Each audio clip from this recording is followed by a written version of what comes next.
परात्मानमेकं जगद्बीजमाद्यम्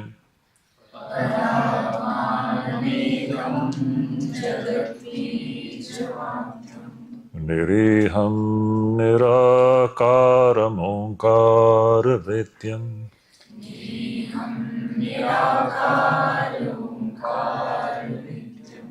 यतो जायते पाल्यते येन विश्वम्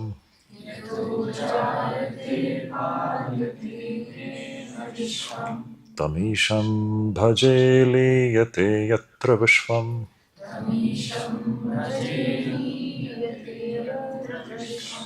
सहना भवतु सहनौ भुनक्तु सह वीर्यं करवावहै तेजस्विनावधीतमस्तु मा विद्विषावहै। ॐ शान्ति शान्ति शान्तिः। हरिः ॐ।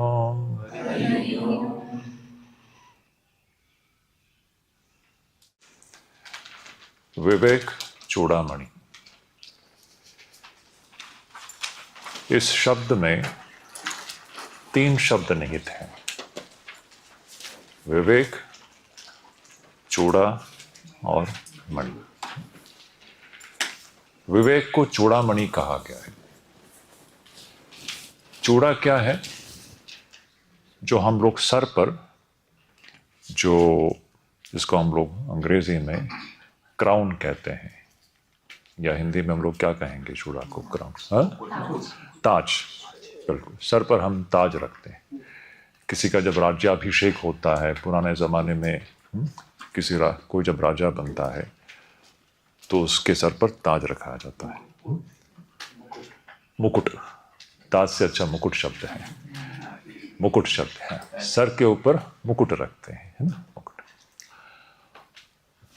तो मुकुट क्या है? सबसे प्रधान है ना।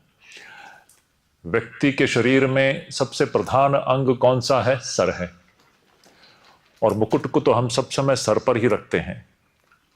मुकुट को तो हम पैर के वहां नहीं रखेंगे। मुकुट का स्थान सर ही है, क्योंकि सर सबसे प्रधान है। इसमें कोई शंका है? हमारा जो शरीर है उसमें सबसे महत्वपूर्ण अंग जो है ब्रेन ही है, सर ही है। सारा जो सब कुछ वहीं से संचालित होता है। और मुकुट को हम लोग सर के ऊपर रखते हैं। मतलब जो सबसे प्रधान है, प्रमुख है। मुकुट तो अपने आप में प्रधान है, प्रमुख है। और मुकुट के ऊपर आप ऐसी कल्पना कीजिए कि एक अनमोल रत्न या मणि जड़ा हुआ ऐसा मुकुट है। कहने का मतलब वो मणि जो है वह सबसे अधिक महत्वपूर्ण है। मुकुट से भी अधिक मूल्यवान वह मुकुट मणि है। चूड़ामणि यानी मुकुट मणि, मैंने सबसे महत्वपूर्ण या प्रधान वस्तु, उसको हम लोग मुकुट मणि कहते हैं या चूड़ामणि कहते हैं। तो भगवान शंकराचार्य जी को कहना है कि ये विवेक जो है यह मुकुट मणि है या चूड़ामणि है। कहने का मतलब यह है कि इस विवेक से अधिक महत्वपूर्ण कुछ भी नहीं है इस पूरे सृष्टि में, ब्रह्मांड में। सबसे महत्वपूर्ण यह एक ऐसी एक, हम लोग अंग्रेजी में जिसको हम लोग फैकल्टी कहते हैं, हमारे अंदर की योग्यता है। विवेक एक ऐसी एक विशेष योग्यता है, capacity, capability. It's a faculty. और यह योग्यता सिर्फ मनुष्य मात्र में ही उपलब्ध है। किसी पशु के अंदर यह विवेक नहीं हो सकता, विवेक करने की क्षमता नहीं हो सकता। ये सिर्फ मनुष्य के अंदर ही दिखाई देती है। तो इस विवेक को मुकुटमणि कहा गया है, चूड़ामणि कहा गया है। तात्पर्य यह है कि विवेक से अधिक महत्वपूर्ण इस पूरे विश्व ब्रह्मांड में कुछ भी नहीं है। भाई ऐसी क्या विशेषता है विवेक में जिसको पूरे विश्व ब्रह्मांड का सबसे महत्वपूर्ण और प्रमुख चीज बताया गया है ऋषि के द्वारा। तो ये विवेक क्या है, पहले हम इस विवेक को हम थोड़ा सा समझ ले। अब इस पूरे किताब में, इस पूरे ग्रंथ में विवेक का ही उपयोग होगा, विवेक ही चलेगा। शुरुआत से लेकर के आप देखोगे अंत तक विवेक ही चल रहा है। और ये विवेक जो है वो मुकुटमणि है, वो चूड़ामणि है। हमारे सबों के अंदर विवेक है, लेकिन आज वो सुप्त है, वो काम नहीं कर रहा। जिस दिन हमारे अंदर जो सुप्त विवेक जो है वो जग जाएगा, व्यक्ति का जीवन ही परिवर्तित हो जाएगा। तो ये विवेक क्या है, एक उदाहरण ले लेते हैं। पहले भगवान शंकराचार्य जी खुद ये उदाहरण देते हैं इसी ग्रंथ में, आगे चल करके हम लोग देखेंगे क्या उदाहरण है। एक व्यक्ति है, एक किसान है, एक गांव में रहता है और उसको एक महत्वपूर्ण काम को करने के लिए दूसरे गांव में उसको जाना पड़ रहा है। और वो गांव दूर है और उस नदी के दूसरे ओर है, नदी के पार वो दूसरा गांव है जहां पर उसको जाना है और उसका एक कार्य वहां पर उसको करना है। और वो काम अत्यंत ही महत्वपूर्ण है, उसको जल्द से जल्द करना है। तो ये जो गांव वाला है, गांव में रहने वाला ये जो किसान है, वो अपने घर से निकलता है क्योंकि वो काम बहुत ही महत्वपूर्ण है। और वो चलते चलते वो नदी के किनारे पहुंच जाता है। संध्या का समय है, उसको जाना नदी के पार है दूसरे गांव में, वहां पर महत्वपूर्ण काम है, उसको आज ही जाना है, वो देरी नहीं कर सकता। संध्या का समय है, पूरी तरह से अंधकार नहीं हुआ है, हल्का सा प्रकाश है, हल्का सा प्रकाश है, जैसे कि संध्या समय में होती है। पूरी तरह से अंधकार भी नहीं हुआ और पूरा प्रकाश भी नहीं है, जिसको हम लोग अंग्रेजी में डस्क कहते हैं ना, डस्क एंड डाउन, हल्का सा प्रकाश है।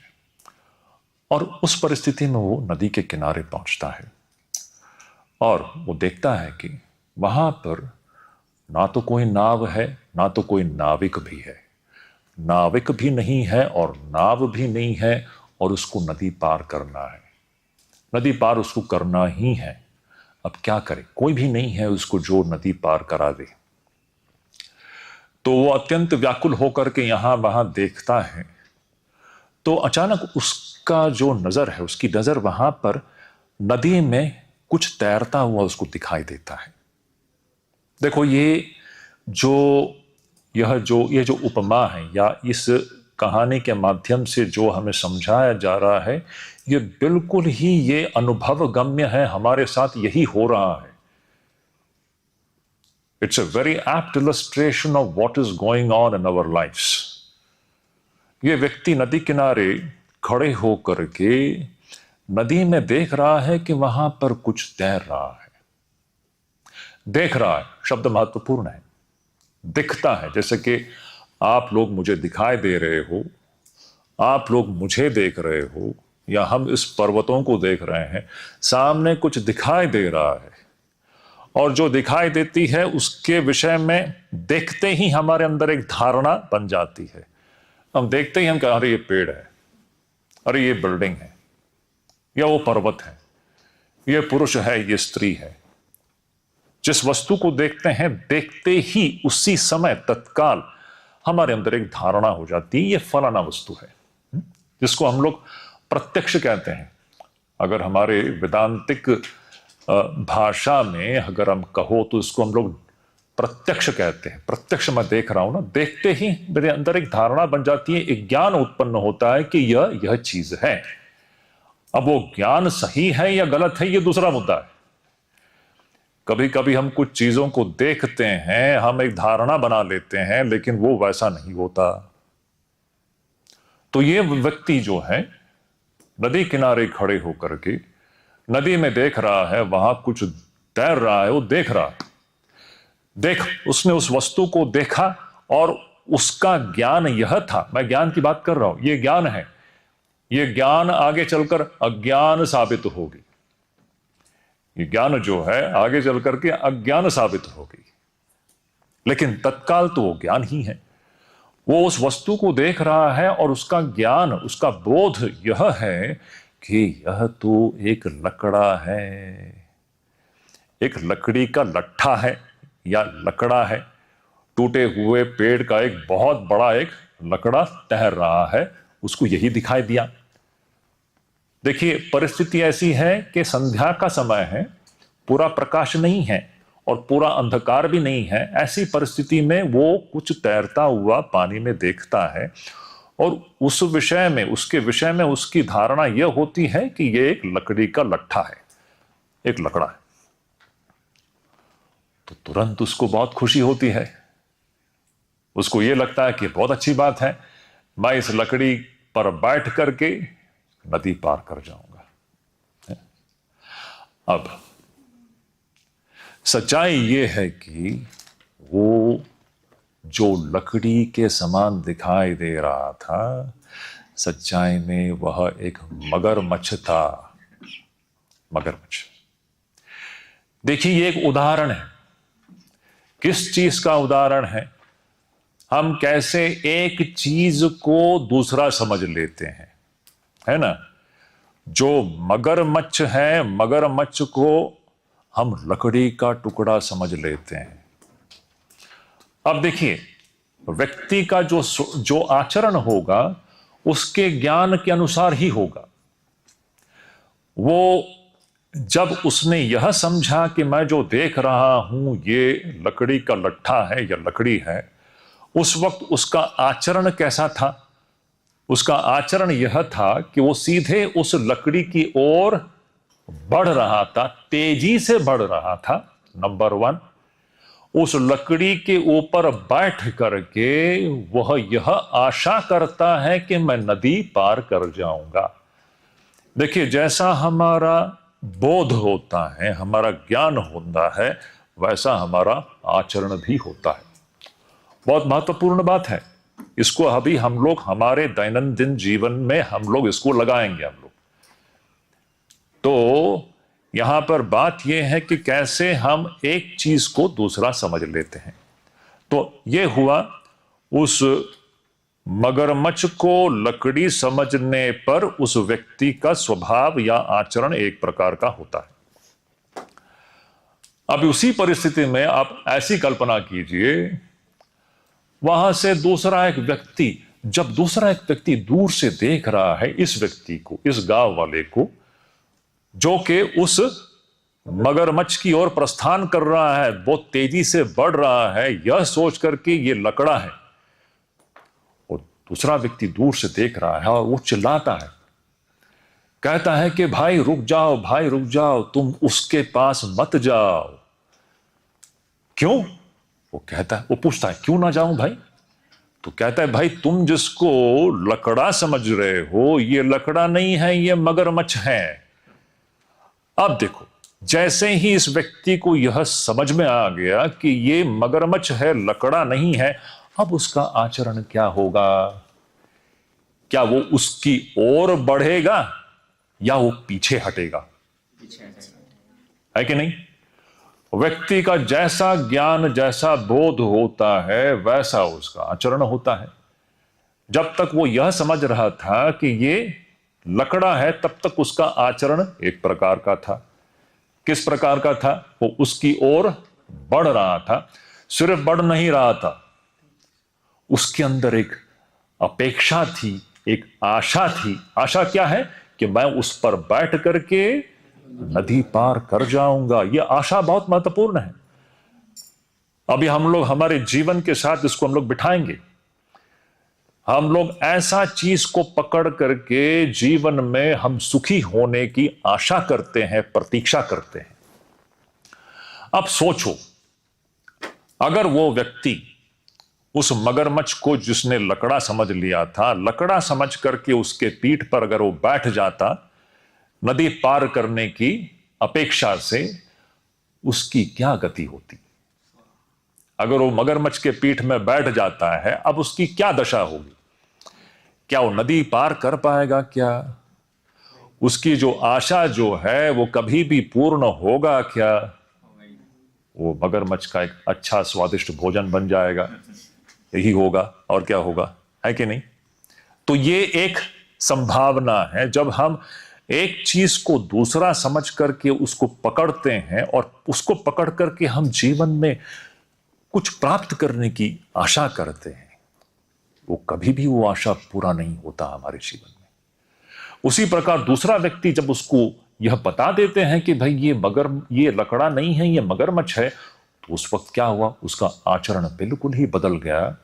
जो व्यक्ति आगे उसकी ओर प्रस्थान कर रहा था, अब वहां से वो पीछे हट जाता है। उसका आचरण बदल गया। वो जो व्यक्ति जो है इसको जो बता दिया कि ये सच्चाई में क्या है, उसी को हम लोग गुरु कहते हैं या शास्त्र कहते हैं। शास्त्र हमें बताती है कि बच्चों देखो, ये इंद्रियों से जो हमको जो जगत विश्व प्रपंच जो दिखाई दे रहा है ना, ये हमने जैसा समझा है ये वैसा यह नहीं है। देखिए, अब इसको हम लोग हमारे जीवन से हमें जोड़ना होगा। ये जो जैसा दिखाई दे रहा है ना, ये वैसा नहीं है। हमें आज हमारे धारणा क्या है, ये जो कुछ दिखाई दे रहा है हमारे सामने ना, हमको पहली बात तो है इसके विषय में हमारे अंदर एक सत्यत्व बुद्धि है।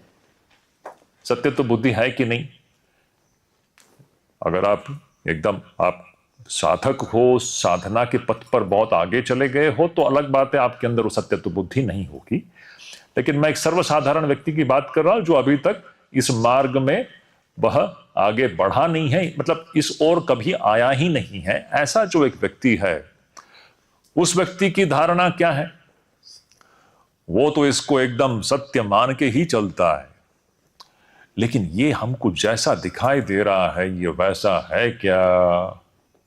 एक बहुत बड़ा प्रश्न है। उपनिषद ऋषि हमसे ये कहते हैं, ये जो महापुरुष लोग हमसे कहते हैं कि ये तो सिर्फ एक छाया समान है, एक परछाई के समान है। ये सत्य सा दिखता है, लेकिन जैसा दिखता है वैसा नहीं है। अब जो सत्य नहीं है लेकिन सत्य सा प्रतीत हो रहा है, और जब तक आप इसको सत्य मानोगे, आप इसको पकड़कर ही चलोगे, और इसको पकड़ करके आपके अंदर बिल्कुल उसी प्रकार एक आशा होती है जिस प्रकार उस व्यक्ति के अंदर एक आशा थी कि उस लकड़े के ऊपर बैठ करके मैं नदी पार कर जाऊंगा।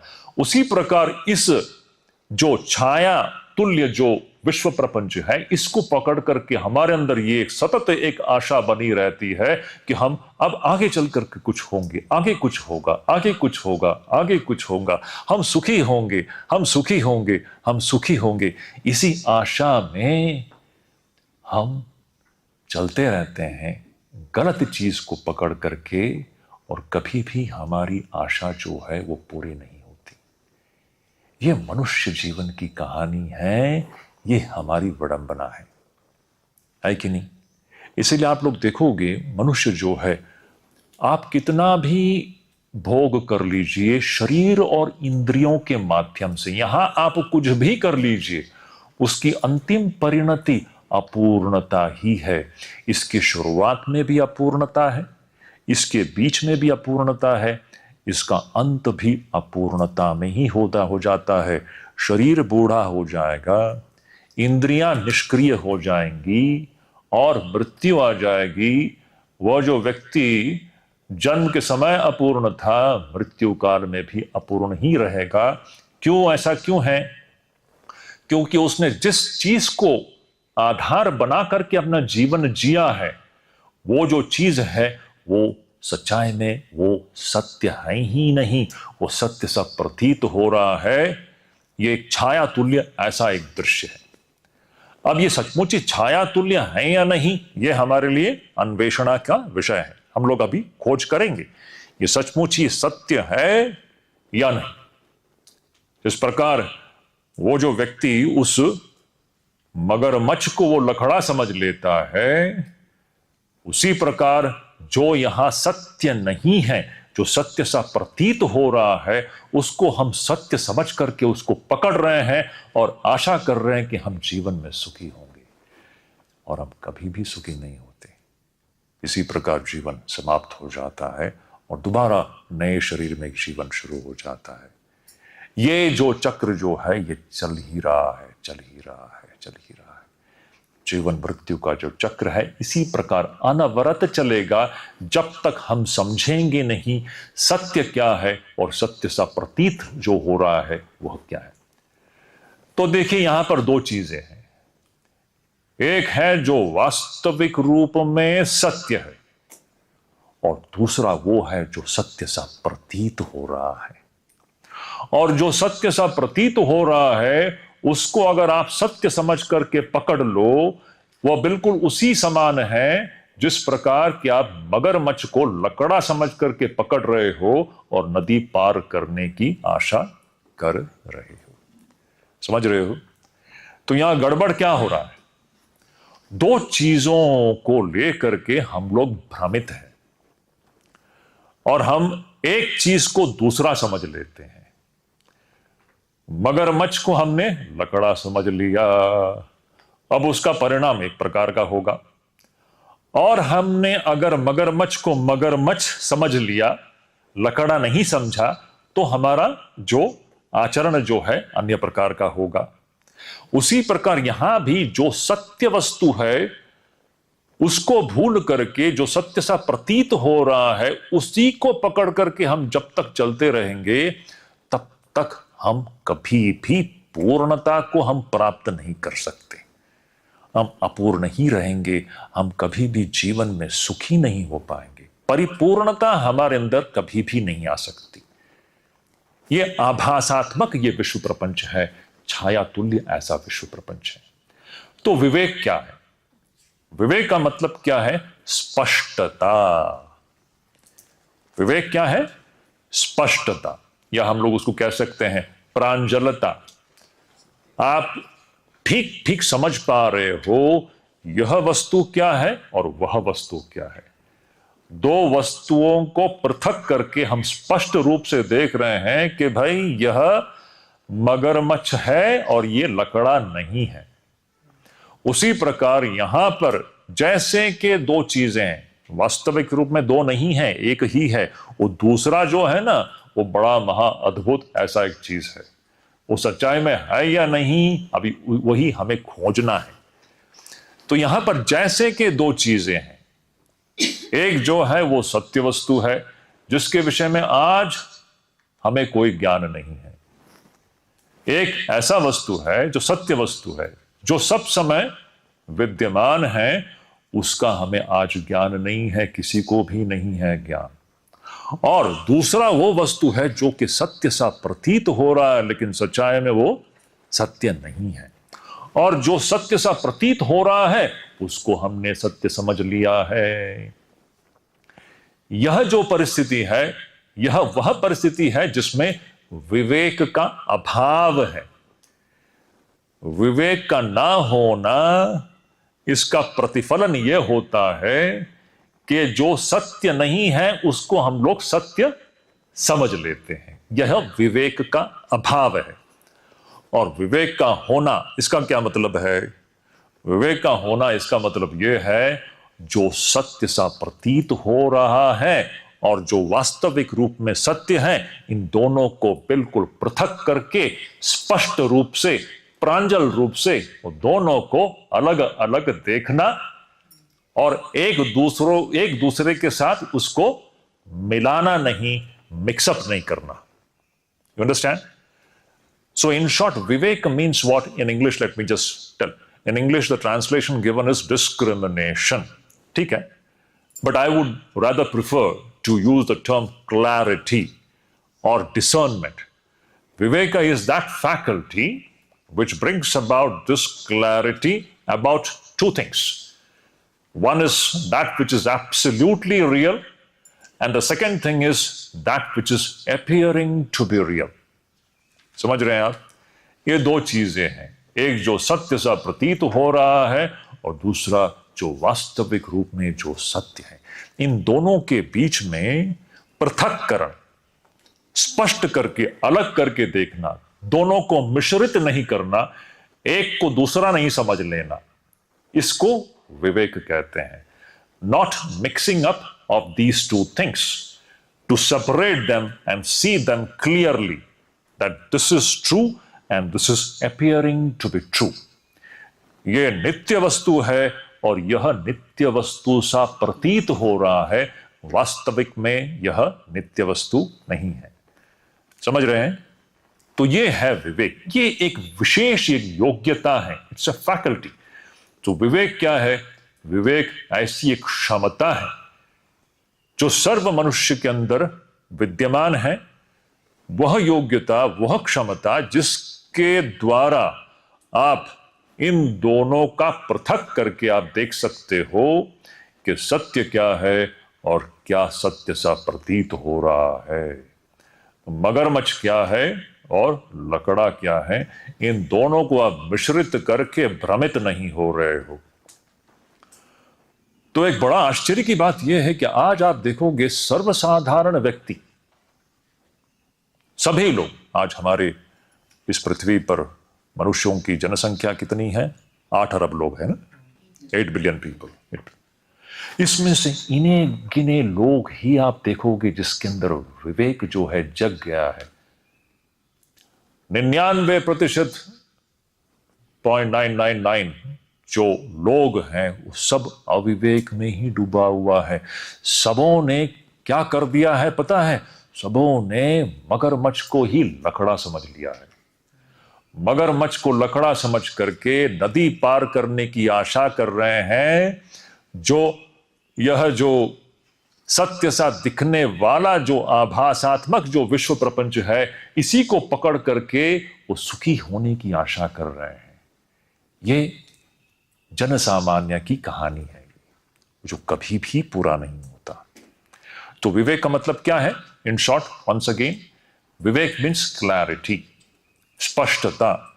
क्लैरिटी अबाउट 2 थिंग्स, 2 चीजों के बीच में जो मिश्रण हो गया है, गड़बड़ हो गया है, हम एक को दूसरा समझ लेते हैं, है? इन 2 चीजों के बीच स्पष्टता को लाना, इसी को हम लोग विवेक कहते हैं। एक अद्भुत ऐसी क्षमता है जो सिर्फ मनुष्यों में ही है। जो कुत्ता है, जो बंदर है, जो बिल्ली है, गाय है, घोड़ा है, इस किसी के अंदर विवेक, वो कभी भी विवेक नहीं कर सकता। उनको सिर्फ एक ही चीज दिखता है। इंद्रियों से दिखने वाला ये आभासात्मक जो जगत है वो इसी में डूबे हुए हैं। मनुष्य भी यहीं पर डूबा हुआ है, हम भी यहीं पर डूबे हुए हैं। हम लोग ये मानकर ही चलते हैं कि ये अपने आप में सत्य है। ये सत्यत्व बुद्धि बड़ा बड़ा महत्वपूर्ण बात है। सत्यत्व बुद्धि, हमको लगता है कि ये विश्व प्रपंच जो है ये अपने आप में सत्य है, और जहां आपकी सत्यत्व बुद्धि होगी उसकी ओर ही आपकी प्रवणता होगी। जब तक आपको लगेगा कि ये लकड़ा है तो आपकी प्रवणता उसकी ओर जाने की ही होगी, आप उससे पीछे नहीं हट सकते हो। लेकिन जिस दिन आपको समझ में आएगा कि ये तो लकड़ा नहीं है, तो मगरमच्छ है, आप खुद ब खुद आप पीछे हट जाओगे, है कि नहीं? फिर आपको किसी के आदेश की जरूरत नहीं होगी, भाई पीछे हटो। जिस दिन आपको पता चलेगा कि भाई ये मगरमच्छ है, आपके अंदर क्या ये प्रवणता होगी उसकी ओर जाने की? कभी नहीं हो सकती, किसी भी व्यक्ति के अंदर नहीं हो सकती। उसी प्रकार जिस दिन हमें समझ में आएगा कि ये छाया तुल्य ये विश्व प्रपंच है, अपने आप ही ये विवेक जो है आपके आचरण को बदल देता है। मैंने कहा ना, हम लोग आज जो पढ़ने वाले हैं यह आपके आचरण को बदलने वाली ऐसी एक अध्ययन है। Viveka is that which will tell upon your behavior, it will tell upon your day-to-day life and habits and everything. When you come to know that what is appearing to be true is not actually true, automatically this understanding will tell upon your behavior. It will bring about a drastic change in everything. है कि नहीं? जिस प्रकार इस व्यक्ति का जो आचरण जो है, पहले वो उसकी ओर बढ़ रहा था, लेकिन जब उसे पता चला कि ये तो ये तो लकड़ा नहीं है, मगरमच्छ है, तो उसके समझ में जो बदलाव आया, उसका परिणाम क्या हुआ? आचरण बदला कि नहीं? जब स्पष्टता आई वो जो देख रहा है उसके विषय में जब स्पष्टता आई तो उसका फल क्या हुआ? उसके आचरण में बदलाव। उसी प्रकार हम आज जो देख रहे हैं इसके विषय में अगर हमारे अंदर स्पष्टता आ जाए, उसका फल क्या होगा? आपका आचरण, जीवन बदल जाता है। बहुत ही महत्वपूर्ण बात है।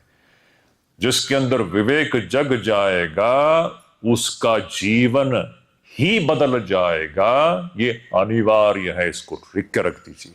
इसीलिए विवेक से बढ़कर कुछ नहीं है। इसीलिए विवेक को मुकुटमणि कहा गया है, विवेक को चूड़ामणि कहा गया है।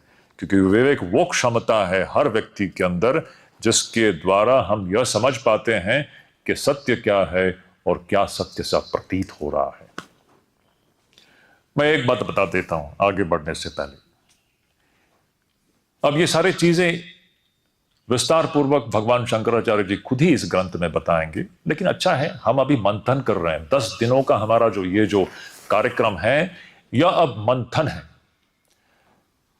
गहन मंथन चलेगा 10 दिन इन सारे मुद्दों पर। इसलिए मैं कह रहा हूं ये सब मनन का ही हिस्सा है। अब देखिए श्रवण और मनन शुरू हो गया। अब कुछ ऐसे चीजों को आपके सामने रखा जा रहा है और एक नए प्रकार से आपके अंदर मन का व्यापार चल रहा है, जो कि आप जो सुन रहे हो उसके अनुसार चल रहा है। श्रुति अनुसार अब आपकी युक्ति चल रही है कि नहीं? इसी को श्रवण और मनन कह रहे हैं। समझ रहे हैं? हमने सवेरे सवेरे हमने जो कहा, मनन क्या है, श्रवण क्या है। अब आप जो सुन रहे हो उसके अनुसार आपके अंदर एक नए प्रकार से मंथन चल रहा है, चलेगा, और ये चलना चाहिए। ये मंथन से क्या होगा? धीरे धीरे आपकी दृष्टि ही बदल जाएगी। पहले वह व्यक्ति उस चीज को मगरमच्छ समझ रहा था, लेकिन नहीं, पहले वो व्यक्ति उस चीज को लकड़ा समझ रहा था, लेकिन अब देख रहा है ये तो मगरमच्छ है। उसी प्रकार पहले हम जो इस विश्व प्रपंच को निसंदिग्ध रूप से हम समझ रहे थे कि अपने आप में सत्य है, अब हमको ये दिखाई देने लगेगा कि ये जैसा दिख रहा है वैसा नहीं है। पूरी तरह से हमारी दृष्टि बदल जाएगी धीरे धीरे। जैसा ये मंथन आगे बढ़ेगा, देखिए आपका जो दृष्टि ही परिवर्तित हो जाएगी। शास्त्र जो है हमें एक नया दृष्टि प्रदान करती है। शास्त्र का जो सबसे बड़ा आशीर्वाद हम पर यह है, शास्त्र हमें सत्य दृष्टि प्रदान करती है। हमें बता देती है कि बेटा देखो ये जैसा दिख रहा है वैसा नहीं है, और जो सत्य वस्तु वो तो कहीं और ही है। उसको खोजना ही हमारा इस जीवन का परम लक्ष्य है। ये जो छाया तुल्य जो जगत है बड़ा ही विस्मयकारक है। सभी लोग इसके विषय में भ्रमित हैं। जिस प्रकार वो व्यक्ति भ्रमित था, मगरमच्छ को लकड़ा समझ लिया, उसी प्रकार सारा जो मानव समाज है जो सत्य नहीं है उसको सत्य समझकर ही चल रहे हैं। सभी भ्रमित है। It's a sweeping statement. Everybody is confused about what we are perceiving through our senses. इसकी विशेषता क्या है पता है? अब शास्त्र कहेगी, शास्त्र हमें बताएंगे। हम लोग जो देख रहे हैं इसकी विशेषता क्या है? इसकी विशेषता यह है कि आप ऐसी कल्पना करके देख लीजिए। थोड़ा सा आपको कल्पना करना होगा, और वो कल्पना यह है, ऐसा आप कल्पना कीजिए कि आप एक कुएं में आप गिर रहे हो। थोड़ा सा डरावना कल्पना है, लेकिन कल्पना ही है। कल्पना करने में क्या है?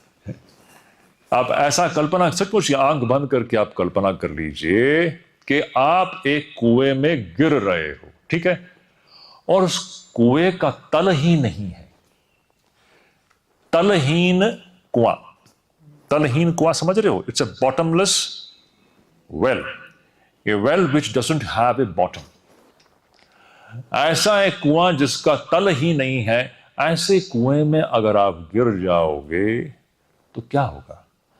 आप गिरते जाओगे, गिरते जाओगे, गिरते जाओगे, गिरते जाओगे, गिरते जाओगे, अनंत काल तक गिरते ही जाओगे। इस दृष्ट प्रपंच बिल्कुल एक तलहीन कुआं के समान है। ये एक ऐसा गड्ढा है जिसमें आप गिरोगे तो सिर्फ गिरते ही जाओगे, गिरते ही जाओगे, लेकिन पहुंचोगे कहीं भी नहीं। समझ रहे हो? ये जो इंद्रिय जगत है, एक्चुअली जगत कुछ नहीं है, इंद्रियां ही जगत है। इंद्रियों से हटकर कोई जगत है क्या? हमको हमारे आंखें जो हमें दिखाती है या हमारे कर्णेंद्रियों से हमको जो सुनाई देती है वही तो जगत है। मैं सिर्फ 2 इंद्रियों की बात कर रहा हूं, आप 5 इंद्रिय ले लीजिए, 10 इंद्रियों को ले लीजिए। 5 जो हमारे ज्ञानेंद्रिय हैं, 5 कर्मेंद्रिय हैं, सभी इंद्रियों के माध्यम से ही तो जगत है। सोच लीजिए आपकी कोई इंद्रियां ही नहीं है तो जगत रहेगी क्या? आपके इंद्रियों से हटकर की कोई जगत है क्या? प्रश्न है, ये सारे प्रश्न हैं। इंद्रियों से अतिरिक्त कोई विश्व प्रपंच है क्या? ऐसी भी कल्पना करके देख लीजिए, आपकी कोई इंद्रियां ही नहीं है, लेकिन आप हो। आप कभी नहीं हो ऐसा हो ही नहीं सकता। आप हो लेकिन इंद्रियां नहीं है। ठीक है, वो हम लोग अभी धीरे धीरे उस ओर जाएंगे। सच्चाई क्या है? आज हमारे विषय में धारणा यह है, हम अपने आप को इंद्रियों से जोड़ करके ही सब कुछ समझ रहे हैं और इंद्रियां हमें भ्रमित कर रही हैं। ये इंद्रियों से बाहर जाना या इंद्रियों में डूबे रहना बिल्कुल उसी प्रकार है जिस प्रकार कोई व्यक्ति कुएं में गिरता है जिसका तल ही ना हो। यहां पर आप जाओ, आप जाते रहो, इंद्रियों से आप बाहर जाते रहो, ये तलहीन कुआं के समान है, तलहीन गड्ढे के समान है। वो व्यक्ति कहीं पहुंचता ही नहीं है। एक जन्म खत्म हो जाएगा, दूसरा जन्म शुरू हो जाएगा और ये चक्र, जीवन मृत्यु का चक्र जो है, ये चलता ही रहता है जब तक आप इंद्रियों से बाहर दौड़ते ही रहते हो, पहुंचते कहीं नहीं हो, क्योंकि यहां कोई तल है ही नहीं। क्योंकि सच्चाई में ये सत्य है ही नहीं, ये एक छाया समान है। ये सत्य सा दिखता है लेकिन अपने आप में ये सत्य नहीं है। लेकिन ये सत्य नहीं है, अभी तो मैं बता रहा हूं, अब खोज यही है। जैसा जैसा हम खोजते जाएंगे, अब देखेंगे, हमने अभी तक श्लोक शुरू नहीं किया, मैं सब सिर्फ इंट्रोड्यूस कर रहा हूं इस विषय को कि विवेक क्या है। तो दोबारा हम हमारे मुख्य विषय पर आए। विवेक वो है, विवेक ये स्पष्टता है, एक स्पष्टता लाने वाले हमारे अंदर एक फैकल्टी है, एक प्रकार की एक योग्यता हम सभी मनुष्यों के अंदर है, जिसके द्वारा हम ये स्पष्ट रूप से हम देख पाते हैं कि सत्य क्या है और सत्य सा प्रतीत क्या हो रहा है।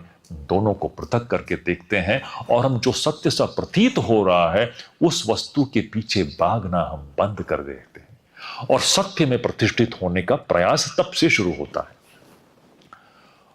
और जितना हम सत्य पर हम प्रतिष्ठित होते हैं, उतना ही देखेंगे हमारा जीवन जो है वह, हम जिस चीज की तलाश में हैं, हम जिस चीज की खोज में हैं, वो सत्य वस्तु में है। जो सत्य सा प्रतीत हो रहा है वहां आपको कभी भी नहीं मिलने वाला।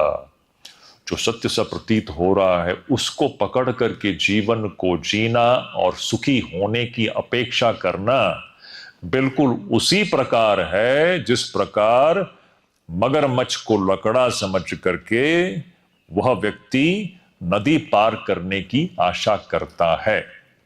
उसका मतलब है कि वो असंभव है, उसकी आशा कभी भी पूरी नहीं होती। तो ये विवेक की परिभाषा है। आगे चल करके भी भगवान शंकराचार्य जी हमें बहुत सुंदर ढंग से बताएंगे। विवेक की अपनी परिभाषा है, बहुत सुंदर है, हम लोग उसको सही जगह पर हम लोग उसको पढ़ें। इसीलिए विवेक को जो है ना चूड़ामणि कहा गया है, मुकुटमणि कहा गया है, क्योंकि विवेक जो है ये हमारे जीवन का सबसे प्रमुख, सबसे प्रधान ऐसी एक योग्यता है जो सबके अंदर है लेकिन सबके अंदर सुप्त है, वो अब जगा हुआ नहीं है। इसको जगाने का काम है शास्त्र का, गुरु का। जब हम ये अध्ययन करेंगे, देखेंगे, धीरे धीरे ये विवेक जो है जगने लगता है। हम स्पष्टता से हम देखना शुरू कर देते हैं कि सत्य क्या है और क्या सत्य से प्रतीत हो रहा है। और जितना यह फंक्शनल होता है विवेक, उतना हमारा जीवन भी परिवर्तित होता है. It's a life transforming kind of a development. You will see.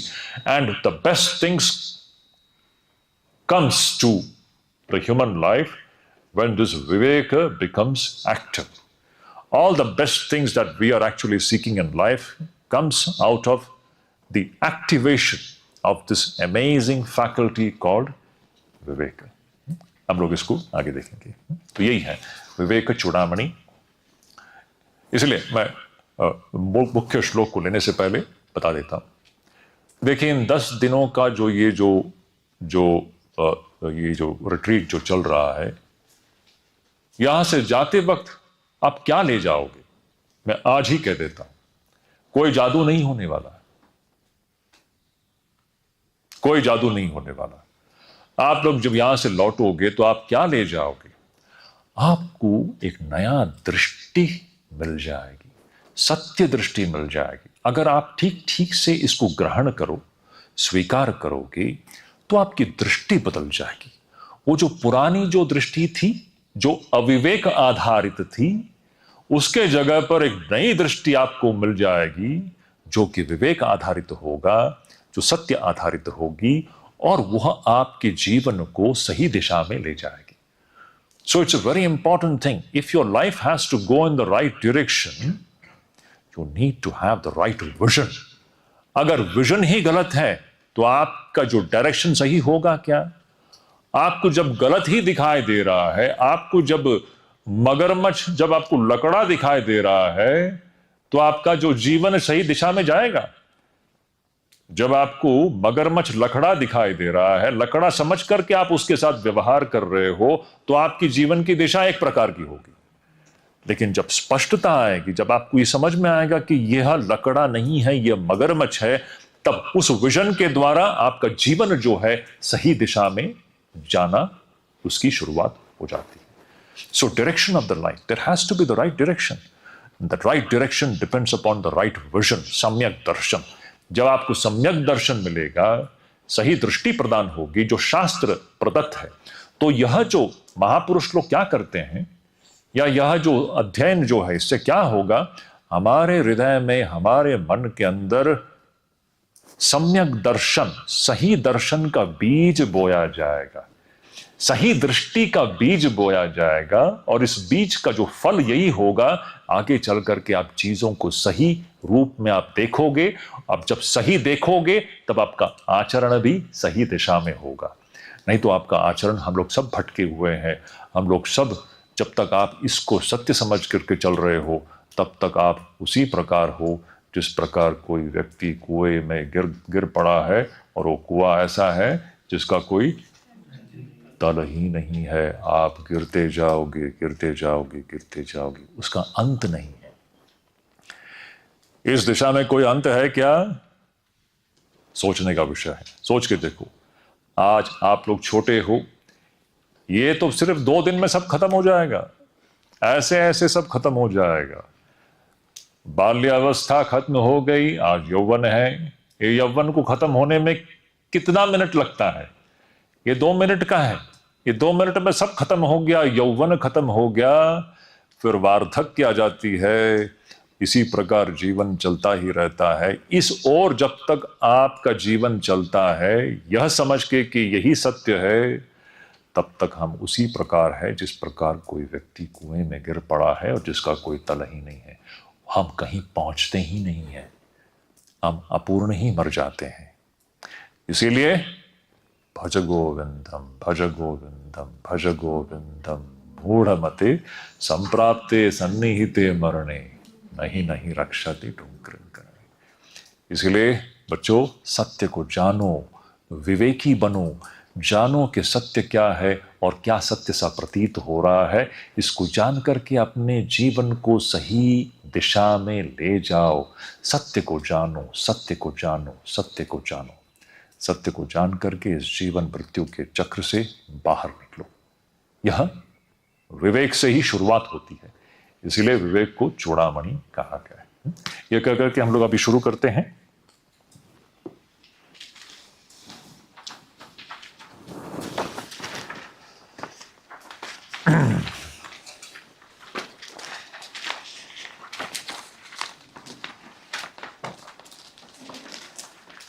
किसी भी ग्रंथ के ऐसे जो आध्यात्मिक जितने भी ग्रंथ हैं, उस ग्रंथ के अध्ययन के शुरुआत में यह हमारी परंपरागत एक प्रथा है जिसको हम लोग मंगलाचरण कहते हैं। मंगलाचरण यानी हम जिस चीज का हम लोग प्रयास कर रहे हैं उसका अंत मंगलमय हो, विघ्न रहित हो, हमारा जो प्रयास है इसमें कोई विघ्न ना आए, इसीलिए हम लोग ईश्वर का स्मरण कर रहे हैं। ईश्वर यानी जो सत्य वस्तु है, जो वास्तविक रूप में है, जो दिखता है। अब हम किसी भोग विषय का तो स्मरण नहीं कर रहे हैं। मंगलाचरण में हम कोई इंद्रिय भोग का कोई विषय उसका स्मरण करते हैं क्या? क्योंकि वो सत्य सा प्रतीत हो रहा है। हम किसका स्मरण करेंगे? जो वास्तविक रूप में जो सत्य है, सत्य जो विद्यमान है, हम उसका स्मरण कर रहे हैं। उसी को हम ईश्वर कहते हैं। ईश्वर क्या है? सत्य वस्तु है। ये जो दिखाई दे रहा है ये सत्य सा प्रतीत हो रहा है, तो उसका स्मरण हम इसलिए कर रहे हैं। उसके स्मरण के बगैर, उसके अनुग्रह के बगैर कोई भी व्यक्ति जो है इस प्रयास में वो सफल नहीं हो सकता। उसको अगर इस प्रयास में अगर सफल होना हो तो ईश्वर के अनुग्रह की अत्यंत आवश्यकता है। ईश्वर का अनुग्रह जो है, ईश्वरानुग्रह जो है अनिवार्य है। उसके बगैर कोई भी इस प्रयास में सफल नहीं हो सकता। तो उसको हम लोग मंगलाचरण कहते हैं। आप लोग मेरे पीछे पीछे चयन कर सकते हो।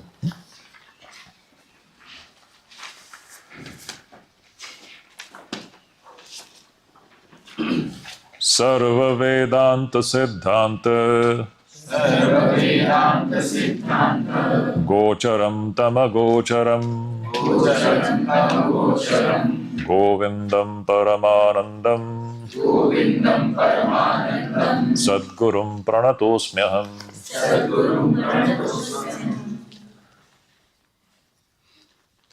सद्गुरुं प्रणतः अस्मि। मैं उस गुरु को प्रणाम करता हूं। ये उसका मतलब है। सद्गुरुं प्रणतोस्म्यहम्, मैं उस गुरु को प्रणाम करता हूं। अब ये गुरु कौन है? गोविंदम परमानंदम, दो शब्द हैं। अब गोविंद जो शब्द है इसके दो अर्थ होते हैं। एक तो है गोविंद यानी प्रभु परमेश्वर, सच्चिदानंद ब्रह्म परमात्मा जो है उसी को गोविंद शब्द से लक्षित किया गया है।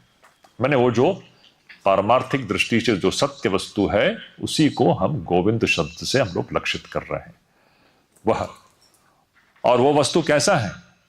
वो तो सच्चित आनंद है, परमानंद है। वो जो सत्य वस्तु जो है, जिसके विषय में आज हमें ज्ञान नहीं है, जिसको जानने के लिए ही मनुष्य जीवन है। मनुष्य जीवन का मुख्य उद्देश्य उस सच्चित आनंद जो परम वस्तु जो है उसी को जानना मनुष्य जीवन का मुख्य उद्देश्य और लक्ष्य है। तो गोविंद सब शब्द से क्या लक्षित हो रहा है? वह जो सच्चिदानंद ब्रह्म परमात्मा ईश्वर जो है उसी को लक्षित किया गया है। उसका दूसरा अर्थ यह भी है कि जो भगवत पाद शंकराचार्य जी के अपने गुरुदेव थे जो गोविंद पादाचार्य, तो एक प्रकार से गोविंद शब्द का व्यवहार करके शंकराचार्य जी दोनों को प्रणाम कर लेते हैं कि ईश्वर भी हैं और उनके अपने। और सच्चाई यह है कि गुरु कौन है? वास्तविक रूप में ईश्वर ही गुरु हैं और कोई गुरु नहीं होता।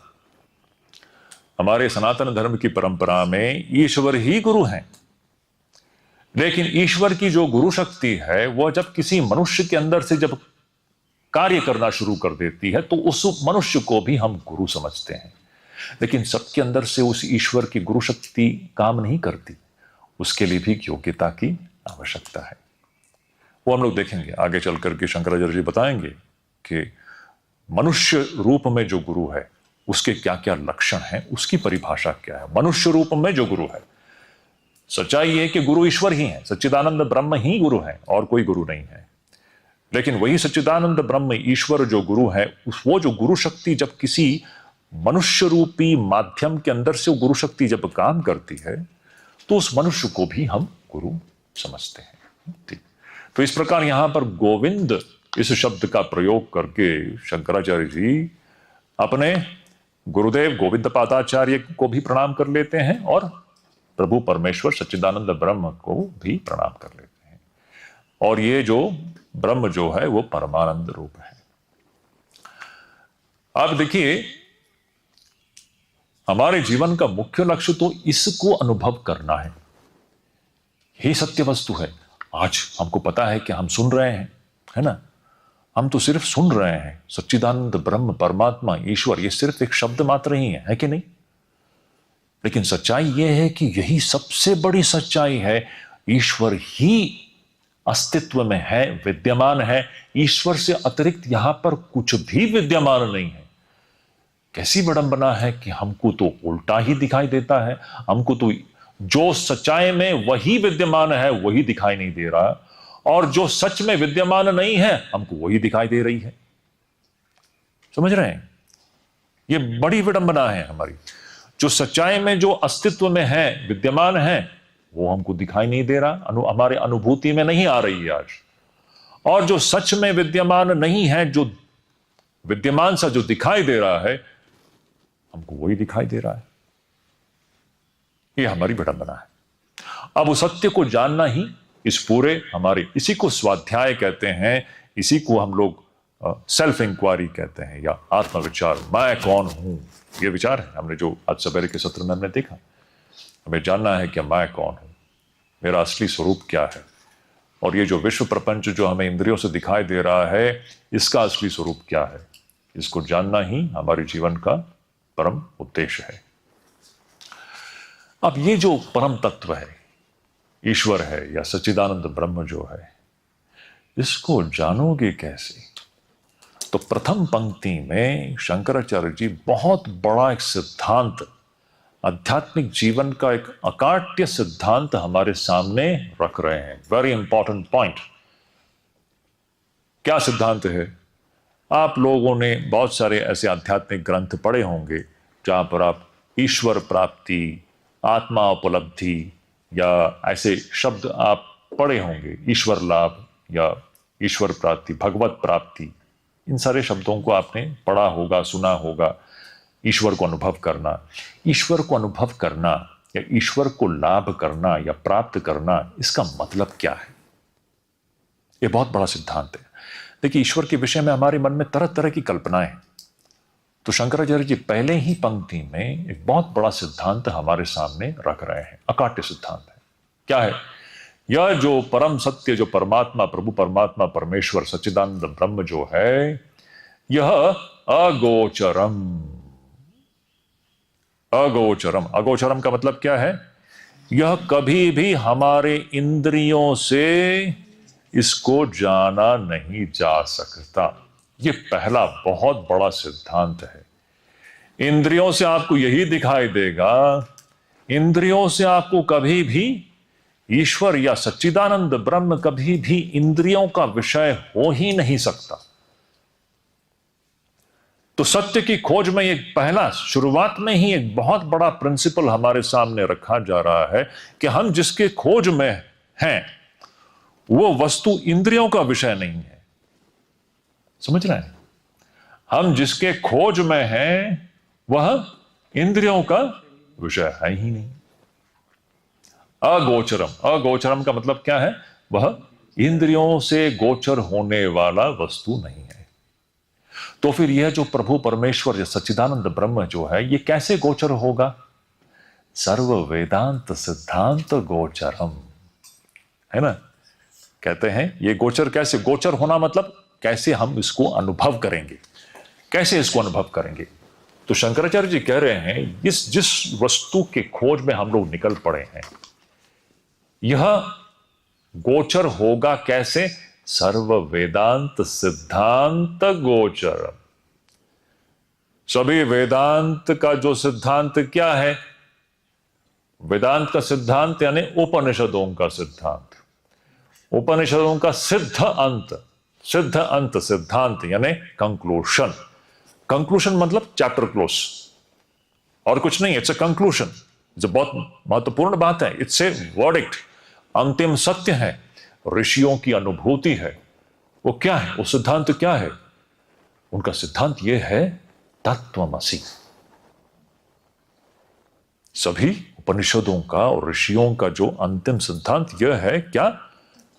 तत्वमसि। कि तुम जो अपने आप को समझ रहे हो, तुम वह नहीं हो, तुम वह हो। वो क्या है? जब आपका अंतःकरण इसको पकड़ करके चलेगी, अब ये श्रवण और मनन हो गया, तो वो सत्य वस्तु कैसे गोचर होगा?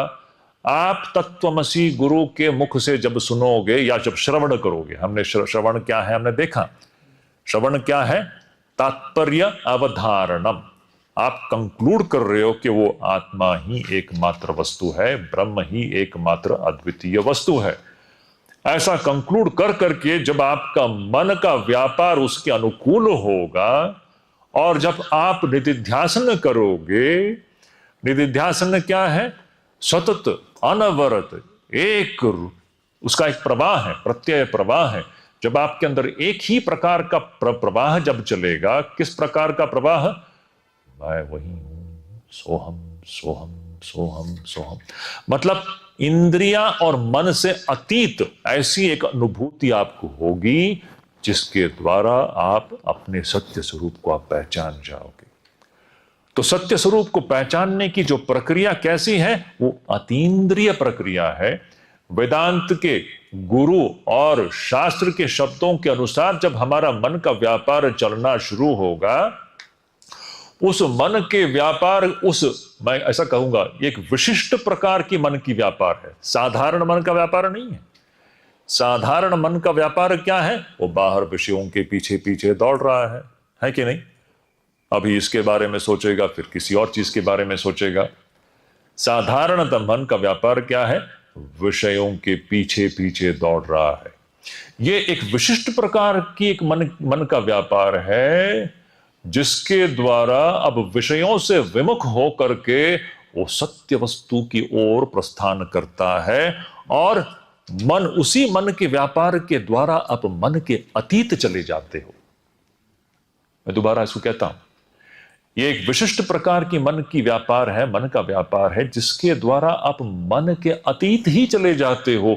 वो जो सत्य वस्तु जो है वो मन के भी अतीत है। इस प्रकार वो सत्य वस्तु जो है वह गोचर होता है, अनुभव गम्य होता है, हम अनुभव करते हैं उसको। तो पहले ही पंक्ति में भगवान शंकराचार्य जी एक बहुत बड़े सिद्धांत को हमारे सामने रख रहे हैं। कह रहे हैं कि देखो भाई, ये जो सत्य की जो खोज है, ये जो सत्य वस्तु है, वो कभी भी हमारी इंद्रियों का विषय नहीं बनता। उसको जाना जा सकता है गुरु के शब्दों के पीछे पीछे जब हमारा मन चलने लगता है। वह मन जो है धीरे धीरे हम मन के भी अतीत जा करके उस वस्तु को हम अनुभव कर पाते हैं। तो ये सिद्धांत है। तो सर्व वेदांत सिद्धांत गोचरम तम अगोचरम गोविंदम परमानंदम सद्गुरु प्रणतोस्मि। तो पहले पंक्ति में एक बहुत बड़ा सिद्धांत। तो ये जो सत्य वस्तु है वो हमारे इंद्रियों का विषय नहीं। इंद्रियातीत है, मन अतीत है। गुरु के शब्दों के पीछे पीछे जा करके हम शब्दों के ही परे चले जाते हैं, इंद्रियों के अतीत चले जाते हैं, मन के भी अतीत चले जाते हैं। अतीत जा करके उस सत्य वस्तु को हम अपरोक्ष रूप में हम उसको अनुभव करते हैं। इस प्रकार उसकी उपलब्धि होती है। ये बात शंकराचार्य जी की एक बहुत और एक सुंदर ग्रंथ है अपरोक्षानुभूति। उसका मुख्य विषय यही है, आपने सुना होगा ना, अपरोक्ष अनुभूति। वो इंद्रियगत अनुभूति नहीं है। इंद्रियगत जो भी अनुभूतियां हैं वो सब प्रत्यक्ष अनुभूति है। इंद्रिय प्रत्यक्ष जिसको हम लोग कहते हैं, परोक्ष है वो सब परोक्ष है। हम लोग उनकी जटिलता में जाने की जरूरत नहीं है। एक है इंद्रियों से कुछ चीजों को समझना। इंद्रियों से हम जो भी समझ रहे हैं वो सब छाया रूप है, आभास रूप ही है। एक बहुत बड़ा एक मुद्दा है जिसके विषय में आपको सोचना होगा। आज जो इंद्रियों से दिखने वाला छाया रूप जो विश्व प्रपंच है, अब ये मैं तो कह रहा हूं छाया रूप है, लेकिन हमें क्या लगता है क्या ये छाया रूप है? आज तो हमको एकदम सत्य सा ही प्रतीत हो रहा है। हमने मगरमच्छ को लकड़ा समझ लिया है और हम दुविधा में हैं। जब तक हम मगरमच्छ को लकड़ा समझ करके चलते हैं तब तक हम संकट में हैं। हमारी आशा की पूर्ति कभी नहीं होती, हम बस आशा प्रतीक्षा करते ही रहते हैं, कभी भी हमारे अंदर पूर्णता आती नहीं है। ये बहुत बड़ी बात है। अब देखिए,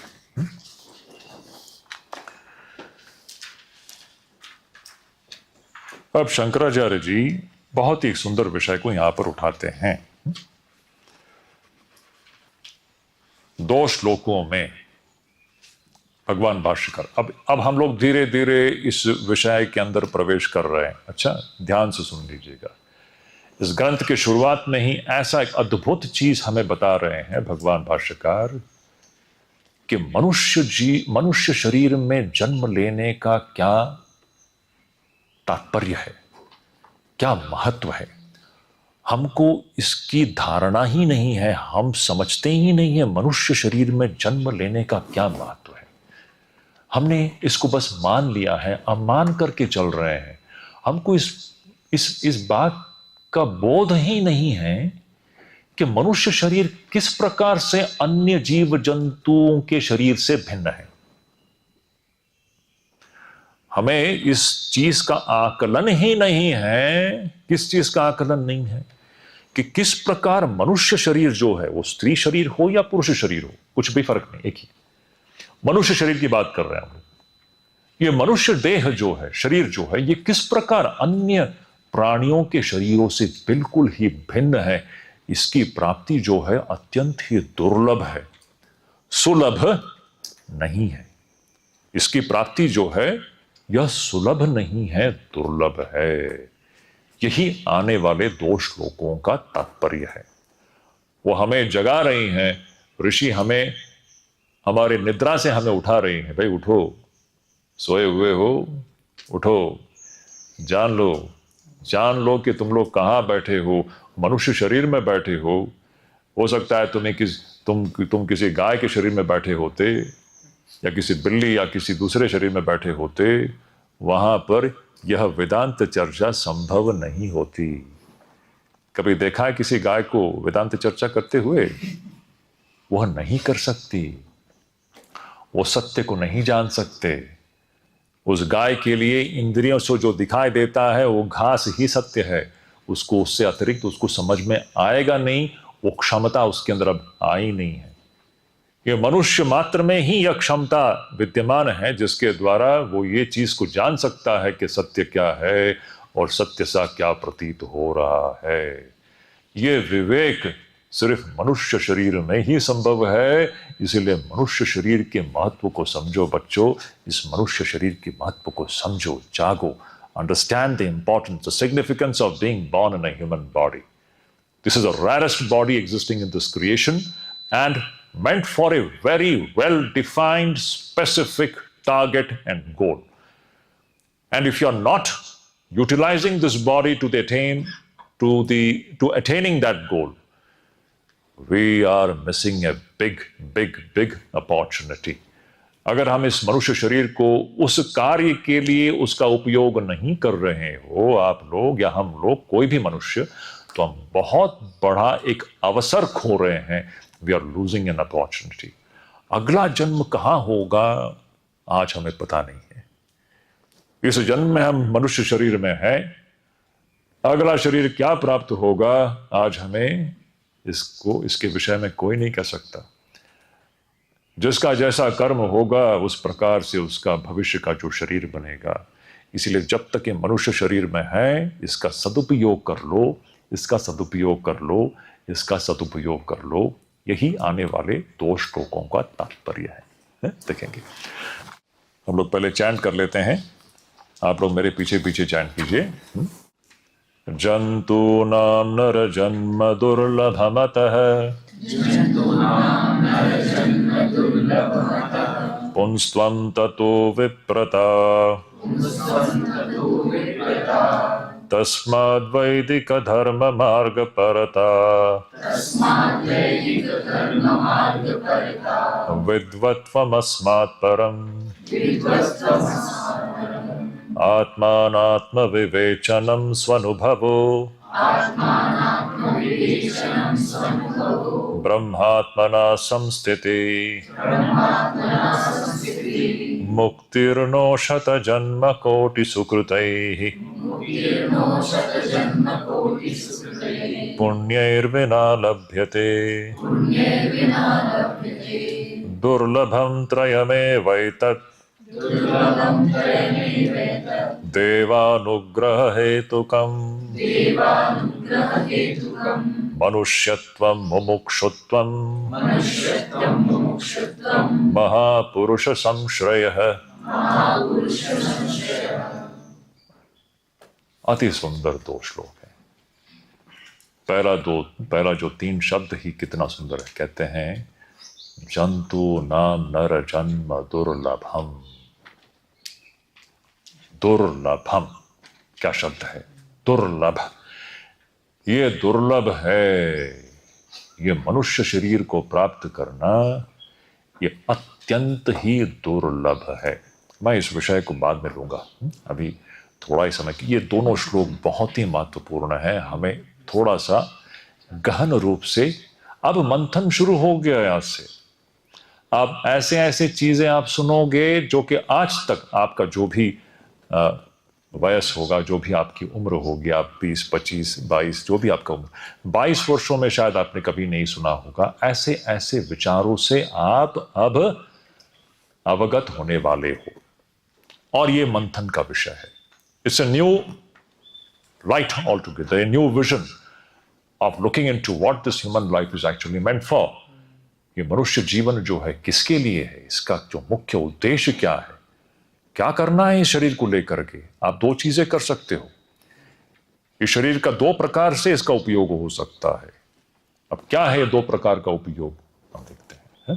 तो मुझे अभी हमारे पास 10-15 मिनट है, लेकिन 10-15 मिनट में ये होगा नहीं, हम लोग इसको कल ले लेते हैं। अभी हमने आज अभी जो भी हमने डिस्कस किया, हमने आज क्या डिस्कस किया? मैंने विवेक चूड़ामणि। हाँ, तो विवेक क्या है? स्पष्टता, clarity. Vivek means clarity, it means discernment. Another word is discern. You discern what is what.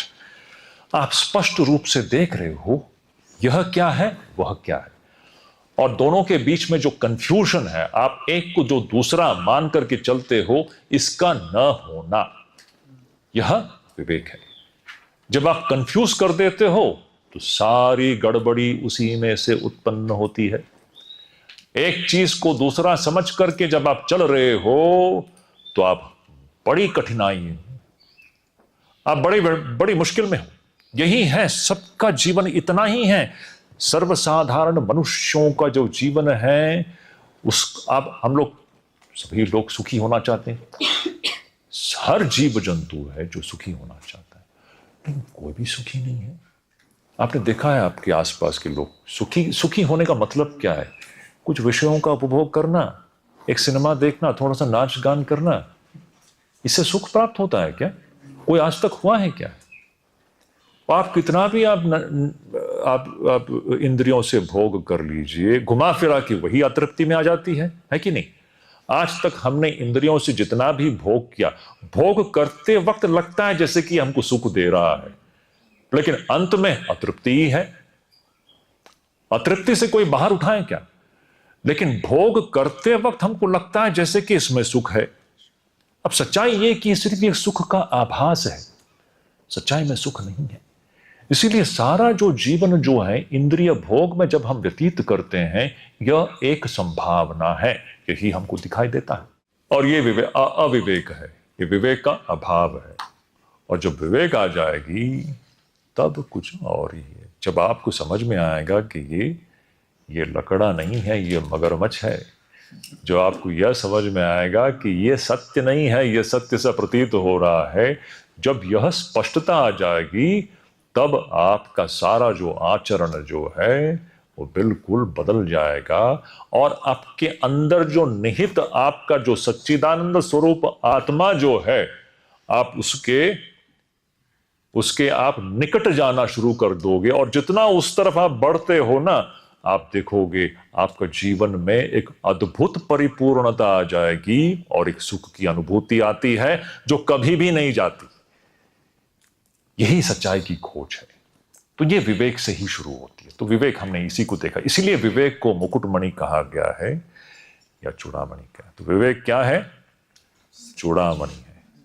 विवेक जो है यह चूड़ामणि, सबसे महत्वपूर्ण, सबसे प्रधान ऐसी एक योग्यता है, क्षमता है जो हम सब के अंदर है। लेकिन आज जो सुप्त है वो अगर जग जाए तो हमारा जीवन जो है पूरी तरह से परिवर्तित हो जाती है। तो ये हमने देखा। और ये जो पहला श्लोक हमने देखा, वो सत्य को जानने की जो प्रक्रिया है वो इंद्रियों से नहीं है, लेकिन इंद्रियों के परे जाने की प्रक्रिया शास्त्र के शब्दों को फॉलो करते करते, गुरु के शब्दों को फॉलो करते करते हम उस सत्य वस्तु को हम अनुभव कर सकते हैं। इंद्रियों से उसको हम अनुभव नहीं कर सकते। ओम शांति शांति शांति। हरि ओम तत्सत।